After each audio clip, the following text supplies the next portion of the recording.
Donc, bonjour tout le monde, bienvenue à ce lancement du plan d'action estival pour la situation en itinérance à Rouyn-Noranda. Je me présente, Christina Sayer, je suis la directrice des programmes santé mentale, dépendance, itinérance au CIS de l'Abitibi-Témiscamingue et je vais faire officier d'animation aujourd'hui. Donc, je vais pouvoir vous présenter les partenaires avec qui je suis assis aujourd'hui, qui chacun pourront vous présenter un peu de contenu de ce qui sera fait cet été et vous présenter également un outil qui a été développé à l'intention des commerçants davantage pour pouvoir les outiller, les soutenir pour différentes problématiques qui peuvent se présenter pour la clientèle en situation d'itinérance ou à le risque de le devenir. Aujourd'hui, ce qui est important, c'est de vous préciser qu'on est le comité stratégique en itinérance. On a des partenaires là, qui ne sont pas nécessairement avec nous à la table, mais qui sont avec nous dans la salle et qui font partie du comité stratégique. On est le CIS de l'Abitibi-Témiscamingue avec moi et Stéphanie Chartier, qui est la chef de service des programmes santé mentale, dépendance, itinérance à Rouyn, avec Marie-Ève Giroux au niveau de la Maison du Soleil-Levant à titre de directrice générale, Hugo Argouin également au niveau de la Sûreté du Québec pour officier des opérations. Et on a également Candide Beauvais au niveau de la coordination, au niveau de la ville de Rouyn-Noranda, qui est avec nous également. Mais on a aussi la Société du centre-ville, la Société de développement du centre-ville et la Chambre de commerce qui sont avec nous ici dans la salle et qui sont également membres du comité stratégique. Arrimage Jeunesse également, qui est avec nous et qui est membre du comité stratégique également, là, qui sont avec nous dans la salle aujourd'hui. Alors, les actions qu'on va vous présenter, bien sûr, sont des actions qui sont portées par l'ensemble des membres et non uniquement par le CIS de l'Abitibi-Témiscamingue. On agit à titre de leader, de coordonnateur de ces démarches-là, mais chaque partenaire a son rôle très important à jouer pour que tous puissent bien se réaliser pour la clientèle. Donc, sur ce, je laisserai la parole à ma collègue Stéphanie Chartier qui pourra vous parler déjà de quelques éléments. On va pouvoir dérouler dans l'ordre qu'on est assis autour de la table et je pourrai vous revenir à la toute fin pour vous parler des prochaines étapes. Et puis, je vous souhaite une belle avant-midi. Merci, Christina, pour la belle introduction. Mon nom est Stéphanie Chartier, chef des programmes santé mentale, dépendance, itinérance de Rouyn-Noranda. Madame Sayer en a parlé un peu d'emblée, mais on est ici pour lancer le plan d'action estival en itinérance. Ça me fait très plaisir, en fait, d'avoir participé à la mise en place de ce plan d'action-là. Oui, le CIS a un rôle de leadership en matière d'itinérance. Donc, évidemment, mon rôle à moi, c'est d'assurer la coordination des différentes instances en itinérance. C'est d'assurer aussi un soutien en matière de résolution de problèmes.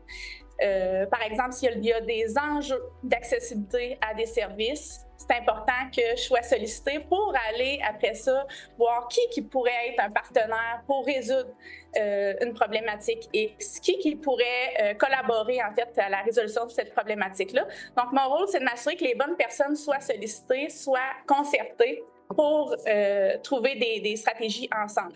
Donc, vous voyez, c'est des actions qui sont concertées, qui sont en collaboration avec différents partenaires, parce que ce qu'on en a compris, c'est que tout le monde a un rôle à jouer en matière d'itinérance. Ensuite de ça, mon rôle est aussi de contribuer de façon transversale à ce plan d'action-là, notamment par le déploiement de ressources de mes équipes pour le centre de jour à la Maison du Soleil-Levant. Donc, je vais avoir des équipes de mes différents programmes qui vont se déplacer de façon régulière pour aller à la rencontre des usagers parce que notre objectif, c'est de développer une approche d'aller vers parce que c'est ce qui est dans les meilleures pratiques en lien avec la clientèle itinérante. Donc, de plus en plus, on développe cette façon d'intervenir-là. On va vers les usagers pour ne pas attendre qu'ils viennent vers nos services. Ensuite de ça, il y a aussi le développement de certains services qui vont se faire sous peu, notamment le déploiement d'une clinique mobile de psychiatrie. Ce n'est pas quelque chose qui existait, ça va être nouveau. Donc, on en est actuellement à établir cette structure-là de comment va se déployer cette clinique mobile qui va, elle aussi, se déplacer vers les usagers, comme un peu fait la clinique médicale mobile actuellement. J'ai aussi une équipe en dépendance avec Dr Tanguy Verret et mon infirmière Caroline Mercier qui se déplacent aussi auprès de la clientèle de la Maison du Soleil-Levant pour aller identifier leurs besoins et offrir des services. Donc, quand je vous dis c'est de déployer des ressources, c'est ce type de ressources-là qu'on est en mesure de faire pour bien répondre à leurs besoins. Ensuite de ça, c'est sûr que s'il y a des besoins dans la population pour aller faire des séances de sensibilisation, de formation auprès de la clientèle itinérante. Ça va nous faire plaisir aussi de déployer des ressources. Dernièrement, en collaboration avec la Maison du Soleil Levant, on est allé offrir une séance de sensibilisation aux employés de la ville de Rouyn-Noranda. Bien, à la suite de ça, ce qu'on a appris, en fait, c'était que c'est une séance qui a été vraiment très appréciée par les employés, que ça a été quelque chose qui c'était vraiment un besoin qu'ils avaient. Il ne faut pas hésiter, en fait, à nous interpeller si jamais vous avez ce type de besoin-là. Ça va nous faire plaisir de vous offrir ce service-là. Ça fait un peu le tour là, de mon rôle et de mes responsabilités comme chef de service. Encore une fois, s'il y a des enjeux d'accessibilité, c'est important qu'on m'interpelle pour que je puisse voir qu'est-ce qu'on peut faire. Puis je vous dis, on est très ouvert, on est capable de penser en dehors de la boîte et de développer de merveilleuses choses, en fait, pour que ça se passe bien. Merci beaucoup, Stéphanie. Je vais laisser la parole maintenant à Marie-Ève. Oui, bonjour. Donc, en tant que directrice de la Maison du Soleil Levant, aujourd'hui, je trouvais ça important de vous dire qu'on a entendu, on a entendu vos préoccupations, qu'on a réfléchi, puis que tout le monde ensemble, en fait, tous les partenaires, puis qu'on est prêt vraiment à apporter des actions dans ce sens-là. En fait, c'est important pour nous de venir vous redonner des nouvelles aussi de l'avancement de nos réflexions, puis de nos mises en action. Donc, la première action que je vous dis, c'est que dès début juillet, on est fiers d'annoncer qu'on va procéder au déploiement du projet Tapage. Tapage, ce qui veut dire, c'est travail alternatif payé à la journée. Donc, c'est un outil d'intervention qui est déjà reconnu au niveau provincial, même jusqu'en France, en fait, là. Notre intervenante est déjà embauchée aussi pour déployer ce projet-là. C'est un projet qui consiste à permettre à des personnes en situation d'itinérance ou à risque de le devenir de travailler durant des plateaux de travail de 3 heures côte à côte avec un intervenant. Puis c'est des plateaux de travail que les gens sont rémunérés à la fin du plateau. Donc, à partir de cet été, ça va être 2 demi-journées qui seront déployées. Donc, ça va être vraiment au niveau du ramassage de rues, ruelles, aux centres-villes. Puis aussi, il va y avoir du nettoyage de graffitis. Le travail à bosser sur une base journalière, dans le fond, c'est une innovation d'intervention sociale qui permet un dépannage économique aux personnes en situation de précarité. C'est vraiment sur une base d'une approche humaniste puis de réduction des méfaits. Donc, on se sert vraiment de ce levier d'intervention-là. C'est une mise en action pour les gens. Ensuite, deuxième action. En partenariat avec la santé publique, on va procéder dans les prochains jours à l'installation de bacs de récupération de seringues en métal. Donc, il va y avoir 3 bacs qui seront installés là, dans un premier temps, donc derrière le refuge, un sur la rue Raëlie, là, à la Maison du Soleil Levant, puis un à l'urgence. Donc, une infirmière, dans le fond, va être assignée vraiment pour faire le tour, pour aller vider ces bacs de seringues-là, pour vérifier aussi l'utilisation des bacs de seringues. C'est important aussi de savoir si les gens les utilisent ou pas. Si je peux me permettre peut-être de compléter sur ce volet-là, on s'était dit qu'on regardait ça ensemble. Il y a toujours une évaluation qui est faite au niveau de la santé publique pour la bonne utilisation de ces boîtes-là, s'assurer qu'elles sont bien utilisées, qu'elles sont nettoyées, qu'elles sont adéquates, qu'elles sont sécuritaires. Il y a des boîtes qui sont plus solides que d'autres aussi, donc pas dangereuses pour qu'on puisse les ouvrir et aller chercher les seringues à l'intérieur, par exemple. C'est vraiment une collaboration qui est faite aussi là, avec les partenaires pour s'assurer de la bonne installation, puis du bon suivi, puis une vigie qui est faite de façon récurrente là, pour pas qu'il y ait des seringues qui dépassent là, de la boîte puis ça devienne dangereux. C'est vraiment une façon aussi d'éviter de retrouver des seringues par terre. On est beaucoup plus sain comme ça de pouvoir prendre la seringue et la mettre à l'intérieur de la boîte. On va dans l'approche de la réduction des méfaits aussi en travaillant avec ce type de boîte-là. Donc, c'est vraiment une collaboration du réseau de la santé dans ce cas-ci avec la Maison du Soleil Levant également. C'est sûr que si vous voyez des seringues par terre, c'est important d'interpeller aussi de la ville pour voir s'il y a des endroits stratégiques. Nous, après ça, on va se pencher en équipe pour voir si on installe d'autres boîtes de récupération de seringues. Dans un troisième ordre d'idée, donc pour ce qui est du refuge, en fait, sur la rue Perrault, le refuge, il va rester au 45 Perrault-Ouest. Par contre, il va être ouvert 7 jours sur 7, comme il est présentement, mais seulement de 21h à 9h le matin, donc 12 heures. En journée, il sera fermé pour vraiment éviter les attroupements sur les trottoirs et tout ça. Par contre, je vous annonce qu'on est en démarche pour déployer un centre de jour qui sera ouvert 7 jours sur 7 et 12 heures par jour aussi pour combler là, le trou de service. Puis ça va vraiment être dans un autre local à part. Cette ouverture-là devrait avoir lieu fin de l'été, début de l'automne, en fait. C'est vraiment un comité de gouvernance là, avec plusieurs partenaires qui se sont assis ensemble pour créer cet endroit-là parce qu'on veut vraiment que ça soit, qu'on offre du soutien, que ça soit un lieu sécuritaire, puis aussi qu'on offre, que les services rejoignent une population qui n'est pas rejointe. Donc, c'est important pour nous de s'asseoir là, tout le monde ensemble. Il y a même aussi des usagers là, qui siègent autour de cette table-là. Donc, c'est vraiment un gros travail d'équipe qui est très pertinent. C'est donc des services qui vont être déployés 24/7 dans 2 lieux différents. Je pense que ça va vraiment aider là, la situation de cohabitation au centre-ville. Merci beaucoup, Marie-Ève. Je laisse maintenant la parole à Hugo.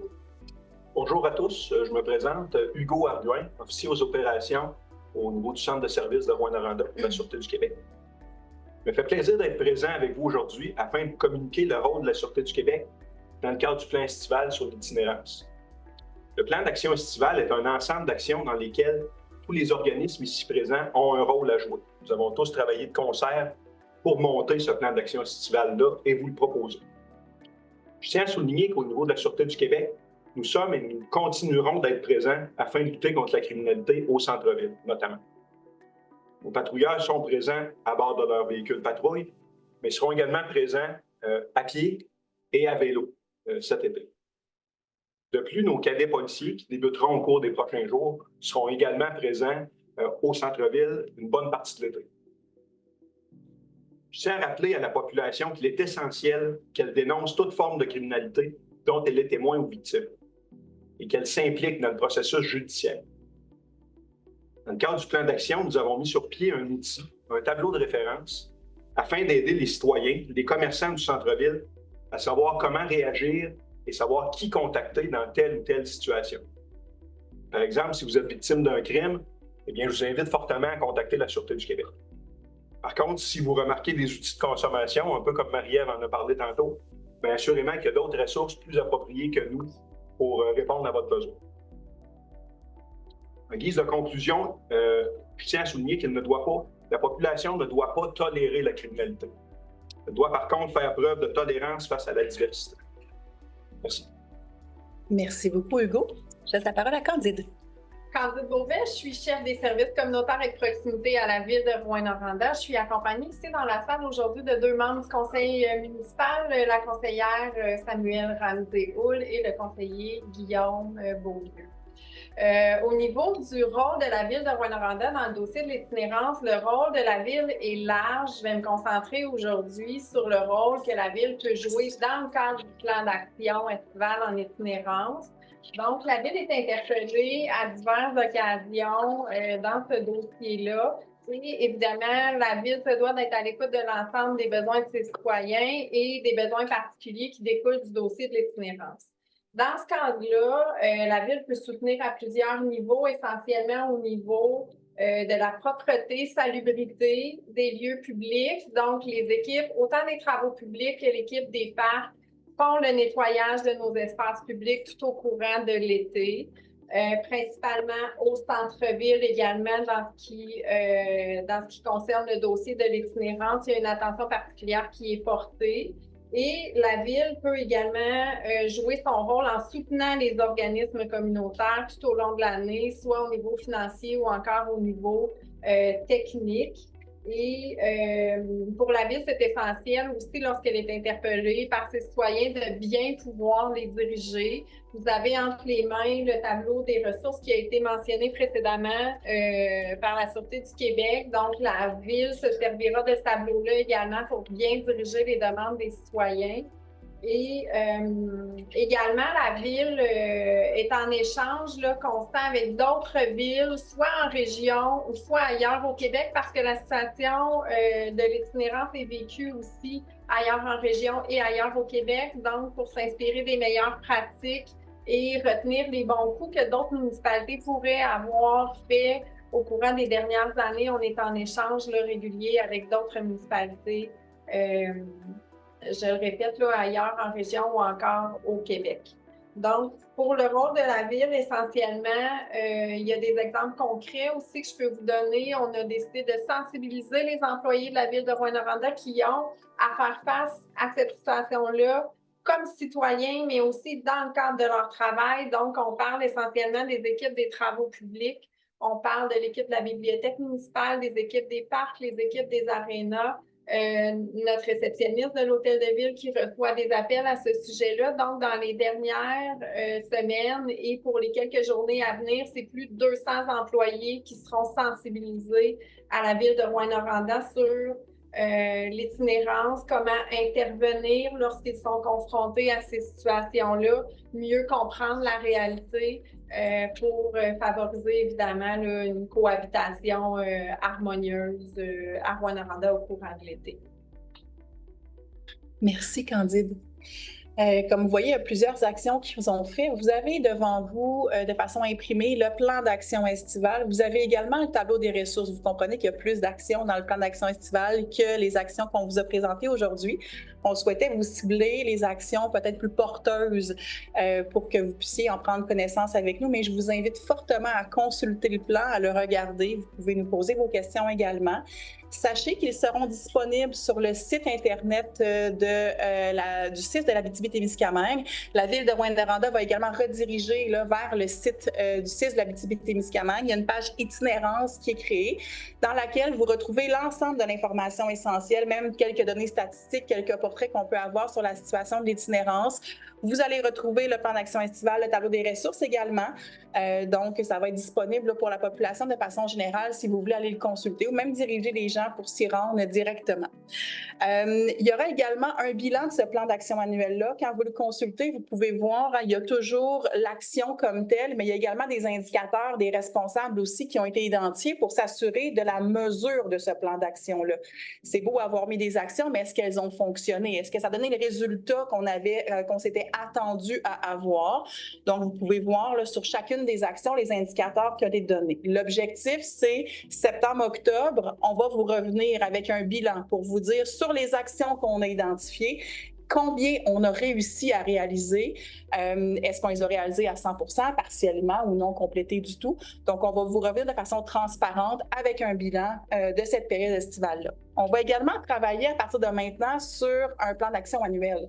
On voulait vraiment se concentrer pour le moment sur la période estivale. On trouvait que c'était vraiment important de rassembler nos efforts pour rapidement trouver des actions qui pouvaient être à très courte échéance pour répondre aux besoins de la population puis aux besoins également des personnes qui sont en situation d'itinérance à Rouyn-Noranda.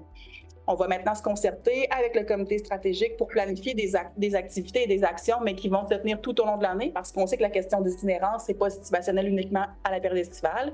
Elle existe tout au long de l'année, donc c'est important qu'on s'attache également avec des actions en ce sens-là. On pourra vous y revenir également là, dans les prochains mois avec ça. Probablement suivant le bilan du plan d'action, on pourra vous revenir avec les prochaines étapes pour le plan d'action annuel. Je ne pense pas avoir oublié d'éléments à noter particulièrement aujourd'hui. On souhaitait faire de l'information surtout concise et précise. Si vous souhaitez avoir des questions médias, on va être disponible pour pouvoir y répondre individuellement. Ou même si partenaires, population, vous souhaitez nous poser des questions, ça va nous faire plaisir d'y répondre. Je tiens à remercier vraiment l'ensemble des partenaires qui collaborent avec nous. C'est beaucoup de temps, beaucoup d'énergie, je le sais, mais je pense qu'ensemble, on peut avoir des résultats vraiment intéressants. On va répondre aux besoins de la majorité des gens. On ne peut jamais répondre à tous, mais on va répondre aux besoins les plus immédiats, les plus importants pour la clientèle et pour les commerçants et pour la population. Et c'est ce qu'on souhaite avoir répondu aujourd'hui avec cette conférence de presse-là, qui, espérons, sera à la hauteur de vos attentes. Merci à vous. Bonne journée.